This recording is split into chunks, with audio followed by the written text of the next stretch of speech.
Moments ago, the House passing the 9/11 first responders bill by a vote of 402 to 12. We are joined now by one of the champions of the bill, Jon Stewart.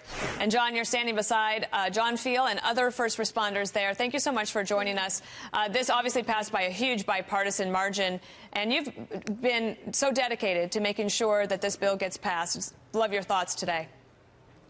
Listen, I think the hard work that everybody's put in over the past 15 years, John Field's been doing this 15 years. He's given his life to it, half of his foot and one of his kidneys. I think none of us feel like the job is done. We've got to get past the Senate. Senator McConnell has said that he will get this done by their summer recess. That's August 2nd, so we're going to take him at his word. We're here with Lou Alvarez's brother and sister. And we're all just trying to keep focused with our eye on getting this community the help that they need and making sure that they never have to feel this burden and stress again. Yeah, Mitch McConnell had said, I think that this is from a little while ago, he said the first responders who rushed into danger on September 11th, 2001 are the very definition of American heroes and patriots.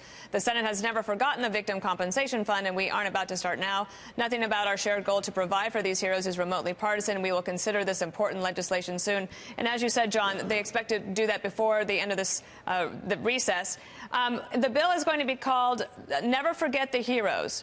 And I was wondering, when you're sitting there talking to them, and this bill goes through 2090, it's just the least that we could do. Yeah, I think that's right. I think there's always going to be a little bit of shock that it's been this hard a fight, and it's taken this long, and that, you know, the only consideration here should be, is there a need? And the need is there, and the need is urgent. And I think, you know, these men and women have given so much to knock down doors to try and get people to listen and to understand how much the need is still there.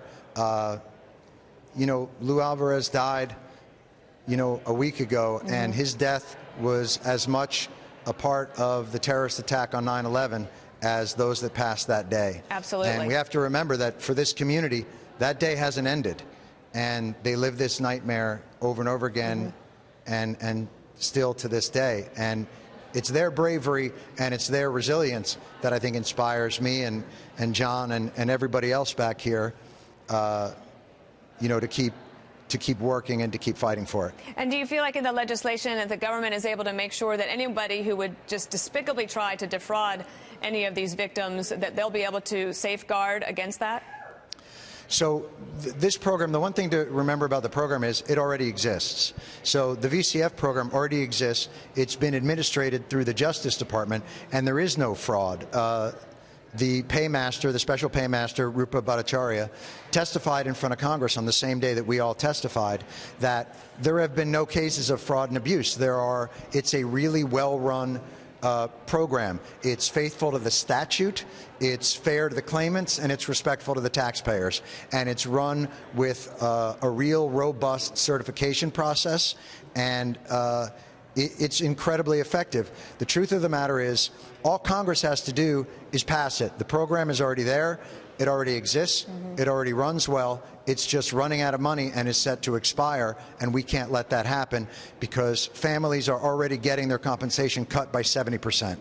If I could just ask you one last question.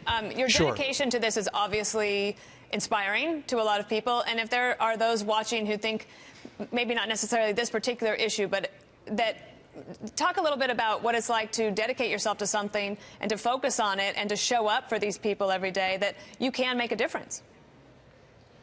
It's everything. You know, it takes this whole team, and it takes John Field's come down here. How many times, John? Today's 280 times. 280 times. Wow. There is a great dysfunction here, and there are a lot of really good people in that room trying to do the right thing that I think have become lost in procedure and process. Oddly enough, this is a program that is not troubled by administration, it's troubled by politics. And if we can help straighten out the politics, these things can be administered very well.